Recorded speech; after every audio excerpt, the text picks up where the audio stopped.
Soriol, on est dans le centre-ville de Trois-Rivières, à l'intérieur de votre clinique qui s'appelle CETSM, c'est ça? Oui. Qu'est-ce que ça veut dire? CETSM, ça veut dire le Centre d'évaluation et de traitement en santé mentale, ce qui signifie que notre clinique donne des services en psychologie, neuropsychologie et psychoéducation. À qui ça s'adresse concrètement, ces services-là? En fait, ça s'adresse un peu à monsieur, madame, tout le monde. On a Laurie Aymon ici qui s'occupe des enfants et des adolescents. Il y a moi qui a la clientèle adulte et les personnes aînées. Et on a monsieur Gagnon aussi qui travaille des plans personnalisés pour certains de ces clients-là. Docteur Soriol, une personne qui vient ici pour la première fois, comment ça se passe? En fait, la personne, si elle vient pour des services en neuropsychologie, on va passer une batterie de tests ensemble. On va avoir une entrevue d'abord, des tests qui peuvent prendre de 6 à 8 heures et on va évaluer les fonctions cérébrales. Ça peut être la mémoire, l'attention, des perceptions, bref, il y en a plusieurs. Et si la personne a subi un traumatisme crânien, un AVC, un déficit de l'attention, des choses comme ça, alors on va évaluer son déficit, comment ça se répercute dans sa vie et comment on peut l'aider. Et évidemment, on est là pour l'aider. Puis il y a des avantages à faire affaire avec vous, entre autres parce que vous êtes une clinique privée. Oui, en fait, un des meilleurs avantages, on le sait, c'est le délai. Alors, quelqu'un qui nous appelle, dépendamment du moment dans l'année, ça peut être d'une semaine à un mois la réponse. Alors, c'est rapide. Excellent.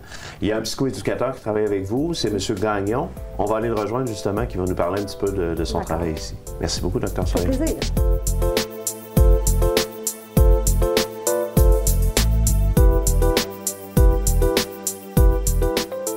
Monsieur Gagnon, vous êtes psychoéducateur. Dr. Soriol nous en parlait il y a quelques instants. Oui. Quel est votre rôle ici à la clinique? Moi, je suis professeur titulaire retraité du département de psychoéducation de l'UQTR. J'ai d'ailleurs été là directeur du programme de baccalauréat, directeur de maîtrise et directeur du département à la fin de ma carrière. La psychoéducation, le psychoéducateur, c'est un professionnel qui donne des services à des personnes en difficulté d'adaptation en organisant et en partageant avec lui des moments de la vie quotidienne, à partir d'un plan d'intervention. Alors, mon rôle ici, c'est plus un rôle de consultant. Alors, après discussion, s'il s'avère nécessaire qu'on mette sur pied un plan d'intervention pour une personne en particulier ou un client en particulier, on le fait. Alors, un plan d'intervention, donc, ça comporte, il faut identifier, après, à la suite des évaluations, on identifie les besoins de la personne.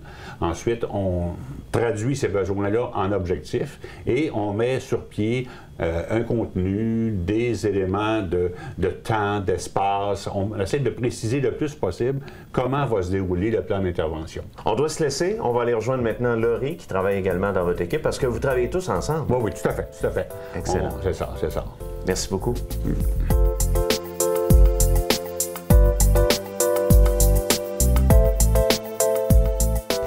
Laurie, toi, tu t'adresses surtout aux enfants et aux ados, hein? C'est ça. Donc, je m'occupe de la clientèle enfance, de tout petit jusqu'à à peu près 17 ans. On est dans ton environnement, on voit déjà que c'est différent. Oui. Comment ça se passe ici pour les enfants? Les principaux motifs de consultation qu'on a ici, les problématiques qu'on voit régulièrement, c'est surtout, par exemple, des troubles d'apprentissage qu'on découvre à l'école. Par exemple, des problèmes majeurs à la lecture, des enfants qui tendent à inverser des lettres, à lire beaucoup plus lentement que la normale. Ça peut être aussi la même chose à l'écriture, des problèmes majeurs de calcul aussi, soit dans la valeur des nombres comme telles ou dans les procédures de calcul. Ça peut être des enfants qui ont beaucoup de difficultés à se concentrer, soit se mettre en train à la tâche ou se concentrer vraiment sur une longue période, qui ont de la difficulté à se contenir, un peu hyperactifs. Donc, on va aller voir vraiment les différentes composantes de l'attention aussi. Ça peut être aussi des enfants qui consultent pour troubles du spectre autistique. Ça peut être suite à des accidents aussi, des traumas crâniens. Donc, on va aller voir les changements par rapport à avant, aller voir les forces résiduelles pour pallier dans la vie de tous les jours avec les forces qui sont toujours là chez l'enfant. Donc, c'est à peu près les enfants ont tendance à vouloir peut-être jouer avec eux pour les aider, les guider. C'est un peu comme ça avec toi aussi? Oui, c'est ça. On fait aussi une batterie de tests, évidemment, mais c'est quand même conçu pour les enfants. Donc, c'est vraiment présenté comme des jeux avec l'enfant. Habituellement, les enfants aiment beaucoup jouer là, ici quand on fait les évaluations.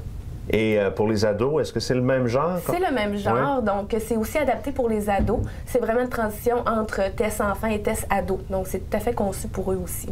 Laurie, c'est important de mentionner aux gens que toi, tu suis en fait l'évolution de l'enfant ou de l'ado. C'est ça, donc je fais pas seulement les évaluations neuropsychologiques, mais je peux aussi offrir un suivi psychologique, soit à la suite d'une évaluation neuropsy ou indépendamment. Donc un suivi psychologique pour l'enfant ou l'ado, que ce soit pour des problématiques par exemple d'anxiété, de gestion de colère, des problèmes d'opposition, difficulté à composer avec l'autorité, idéation suicidaire, symptômes dépressifs. Donc, on offre aussi le suivi psychologique. Ça peut être en recommandation à une évaluation ou non. Donc, c'est un peu la particularité qu'on a ici, d'offrir les deux. En terminant, les gens qui veulent faire affaire avec toi, Dr Soriol ou M. Gagnon, Oui. vous êtes situé où exactement à Trois-Rivières? On est sur la rue La Violette, donc 925 La Violette. Il y a aussi une page Facebook et un site web qu'on peut consulter, cetsm.com. Excellent. Merci beaucoup. Merci.